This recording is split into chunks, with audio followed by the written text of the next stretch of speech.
Forex trading of प्रॉफम India में ban हो जाएगी। आरबीआई ने एक्सनेस MT5 और फंडिंग नेक्स्ट के साथ 88 प्रॉफम्स और ब्रोकर्स को बैन कर दिया है। लेकिन एक्सनेस और MT5 अभी भी प्ले स्टोर पे है। क्या कुछ दिनों के बाद एक्सनेस और MT5 प्ले स्टोर से हट जाएंगे? क्या हमको एक्सनेस में आप डिपॉजिट करना भी चाहिए? और सबसे बड़ा सवाल कि क्या हमको प्रॉफम खरीदनी चाहिए या नहीं, इस वीडियो में जानेंगे। बिना किसी बकवास के वीडियो शुरू करते हैं। मैं हूं निश्चित और आप देख रहे हो निश्चित मनी। 22 अक्टूबर 2024 को आरबीआई का एक सर्कुलर आता है, या कह सकते हो कि आरबीआई एक अलर्ट लिस्ट जारी करता है जिसमें उन्होंने 88 फॉरेक्स एंटिटीज को बैन कर दिया था, जिसमें प्रॉफम्स, फॉरेक्स ब्रोकर और ईटीपी थे, इलेक्ट्रॉनिक ट्रेडिंग प्लेटफॉर्म। इसके साथ साथ उन्होंने 13 नए ब्रोकर्स को उस लिस्ट में ऐड करा था। इनमें से कुछ ब्रोकर्स का नाम उस लिस्ट में देखकर मैं बहुत खुश हो गया था। ये क्यों, आगे बताऊंगा। इस लिस्ट में कुछ जाने माने नाम हैं, जैसे Exness, MT4, MT5, funding next, ऑलम trade, XM, octa FX, Binomo और एफटीएमओ। आयरनी की बात यह है कि एफटीएमओ एक प्रोफर्म है जो इंडिया में अपनी सर्विस ही प्रोवाइड नहीं कराती, उसको भी आरबीआई ने बैन कर रखा है। तो चलो हवा में बातें नहीं करते, सबसे पहले आरबीआई का ये सर्कुलर पढ़ते हैं। अगर आपको ये पूरी लिस्ट देखनी है तो आप सिंपली लिखोगे आरबीआई फॉरेक्स से बैन, तो आपको ये मिल जाएगी, नहीं तो मैं नीचे लिंक डाल दूंगा। आरबीआई ने लिखा है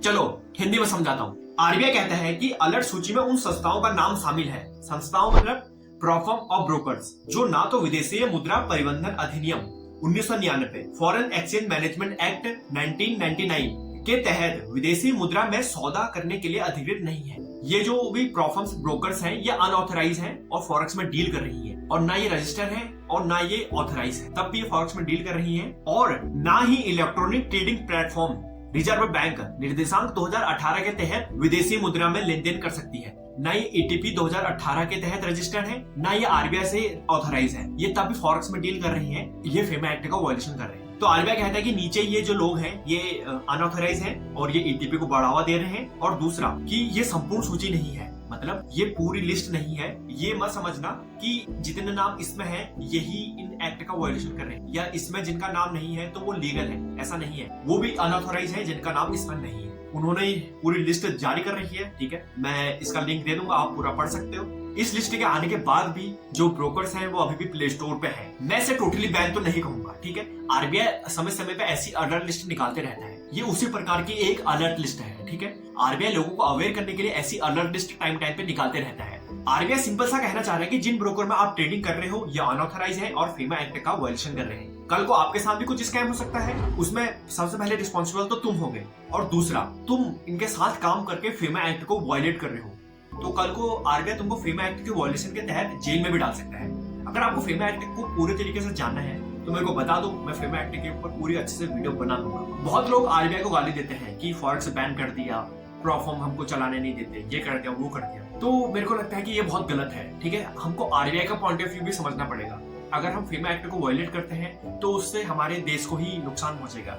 आरबीआई के बारे में बात करने से पहले इस वीडियो के बीच में मैंने ये कहा था कि इस लिस्ट में कुछ ब्रोकर्स का नाम देखकर मैं बहुत खुश हूँ, ठीक है। ऐसा मैंने क्यों कहा था ये बताता हूँ। देखो, इस लिस्ट में कुछ लेजिट ब्रोकर हैं जिनको आरबीआई ने अलर्ट लिस्ट में डाला है, लेकिन इसमें से ज्यादा वो ब्रोकर्स हैं जो बाइनरी ट्रेडिंग करवाते हैं, जैसे ऑलम ट्रेड, ऑक्टा एफएक्स और बाइनोमो, ठीक है।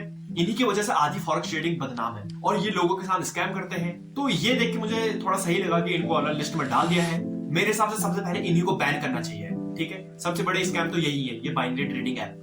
लेकिन इससे पहले जान लेते हैं कि आरबीआई को क्या दिक्कत है फॉरेक्स ट्रेडिंग करने से। ये समझने से पहले आपको करेंसी रिजीम के बारे में समझना पड़ेगा। तो सबसे पहले करेंसी रिजीम होती है पैक्ड करेंसी रिजीम। इसमें होता यह है, किसी भी देश का सेंट्रल बैंक ये कहता है कि हम किसी और करेंसी के साथ अपनी करेंसी पैक्ड कर दे रहे हैं। अगर वो करेंसी ऊपर जाएगी तो हमारी करेंसी भी ऊपर जाएगी, अगर एक करेंसी नीचे जाएगी तो हमारी करेंसी भी नीचे जाएगी। इसे बोलते हैं पैक्ड रिजीम। इसका एग्जाम्पल हमको दिरहम और डॉलर के बीच में देखने को मिल सकता है। अगर डॉलर ऊपर जाएगा तो दिरहम भी ऊपर जाएगा, और डॉलर नीचे जाएगा तो दिरहम भी नीचे जाएगा। ये एक फैक्टर से दोनों करेंसी को अलाइन कर देते हैं। इसको बोलते हैं पैक्ड करेंसी रिजीम। दूसरी होती है फ्लेक्सिबल रेट रिजीम, ठीक है। इसमें क्या होता है कि सेंट्रल बैंक अपनी करेंसी को छोड़ देता है, मार्केट कंडीशन के हिसाब से उनकी करेंसी ऊपर और नीचे जाती है। उसके बाद आती है रेंज पैक्ड करेंसी रिजीम। वो कंट्री एक रेंज सेट कर देती है, ठीक है, उनकी करेंसी बस उसी में मूव करती है। इसे बोलते हैं रेंज पैक्ड करेंसी रिजीम। फिर आती है मैनेजिंग फ्लोट या डटी रिजीम, जो इंडिया यूज करता है। इस करेंसी रीजन में होता यह है कि जो सेंट्रल बैंक होता है वो अपनी करेंसी को मैनेज करता है। आरबीआई हमारी करेंसी को मैनेज करता है कि इसका प्राइस कितना ऊपर जाना चाहिए या कितना नीचे। आरबीआई के हिसाब से ही हमारी करेंसी मूव करे। अगर ओवरऑल मार्केट में अगर इंडियन रुपए की सप्लाई ज्यादा होगी तो आरबीआई उसे खरीद ले। अगर डिमांड ज्यादा हो रही है तो आरबीआई उसको कम ज्यादा कर सकती है। आरबीआई के पास पूरा कंट्रोल है कि हमारी करेंसी कैसे मूव करे। अगर आरबीआई हमारी करेंसी को खरीदता या बेचता है, ठीक है, उसे ओपन मार्केट ऑपरेशन से बोलते हैं। आपने बहुत बार सुना होगा कि आरबीआई ने हमारा फॉरेक्स रिजर्व पर लगा के रुपए की वैल्यू कम कर दी, बढ़ा दी, तो इसे बोलते हैं मैनेजिंग फ्लोट। और यही दिक्कत आती है, हमारी करेंसी ही मैनेजिंग फ्लोट है, मतलब हमारी सेंट्रल बैंक ही देख रहा है कि करेंसी कितना ऊपर नीचे जाएगी। तो फॉरेक्स ट्रेडिंग इंडिया में लीगल कैसे हो पाएगी? मतलब फिर कोई भी बाहर जाके ट्रेडिंग करेगा, इंडियन रुपए बाहर डंप करेगा। तो इस वजह से मुझे लगता है कि फॉरेक्स ट्रेडिंग इंडिया में बैन है। आरबीआई कहता है कि अगर तुमको फॉरेन एक्सचेंज करना है, कुछ भी करना है, तो तुम ऑथराइज लोगों के साथ करो। कोई P2P का यूज करके करेंसी एक्सचेंज कर रहा था, कोई प्रोफॉर्म खरीदते टाइम पेटीएम का यूज कर रहा था। ये अलर्ट लिस्ट इसलिए निकाली गई। तो आप बात कर लेते हैं कि क्या हमको इसके बाद भी प्रोफॉर्म खरीदनी चाहिए, क्या हमको एक्सचेंज में डिपॉजिट करना भी चाहिए। यार देखो, ये सब तुम्हारे ऊपर है, ठीक है, ये तुम्हारा डिसीजन है कि तुमको प्रोफॉर्म अभी भी खरीदनी चाहिए या नहीं। खरीदेंगे लोग, बहुत खरीदेंगे, लेकिन तुमको पता होना चाहिए कि हमारे साथ कुछ भी स्कैम हो सकता है प्रोफॉर्म में, ठीक है, ये ब्रोकर कुछ भी स्कैम कर सकते हैं, क्योंकि ये इंडिया में रजिस्टर्ड नहीं है। तो अगर कोई भी ब्रोकर है तो उसको पहले तो ईटीपी रजिस्टर्ड होना चाहिए, 2018 रिजर्व बैंक के तहत रजिस्टर्ड होना चाहिए। और प्रोफॉर्म अगर इंडिया में रजिस्टर्ड होना चाहती है तो उसे एनबीएससी रजिस्टर्ड होना चाहिए, जो ऐसा कोई नहीं करता। मुझे नहीं लगता कि कोई प्रोफॉर्म एनबीएससी रजिस्टर्ड है इंडिया में। ये तुमको डिसाइड करना है कि क्या तुमको प्रोफॉर्म करनी चाहिए या नहीं, क्योंकि भाई प्रोफॉर्म लेजिट स्कैम करती है। जब हम प्रोफॉर्म करते हैं तो हमको पता है कि कुछ हम चैलेंज पास करने हैं, चैलेंज 1 और चैलेंज 2, उसके बाद हमको लाइव अकाउंट मिलेगा। अगर मैं आपको बोलूं कि जो प्रोफॉर्म है, जब हमको लाइव अकाउंट मिलता है उसके बाद भी तुम्हारे कभी भी ऑर्डर मार्केट में पंच नहीं करते। जो प्रोफॉर्म पास कर लेते हैं, जिनके पे आउट आते हैं, वो प्रोफॉर्म मतलब उनको कहां से पैसा देती है?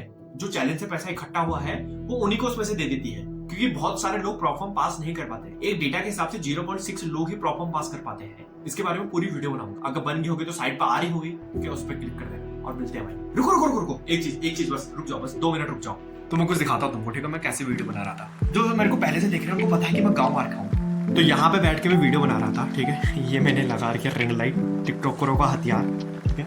यहाँ पे मैंने एक सॉफ्ट बॉक्स बना के लगा रखा, ठीक है। तो यहाँ पे बैठ के वीडियो बना रहा था, ठीक है। तुम भी बनाओ भाई, कुछ भी मेहनत कर लो अभी भी, ठीक है। यहाँ पे बैठ कर रखा था, ये मेरा ट्राइपॉड था। पिछले 5-6 दिनों से मैं स्क्रिप्ट लिख रहा हूँ, ठीक है। लाइक तो हो जाना चाहिए, ठीक है। इतनी डिटेल में किसी ने नहीं बना की वीडियो अभी यूट्यूब पर, ठीक है। तो लाइक कर दो, तो इतनी मेहनत करिए, ठीक है, तो लाइक कर दो।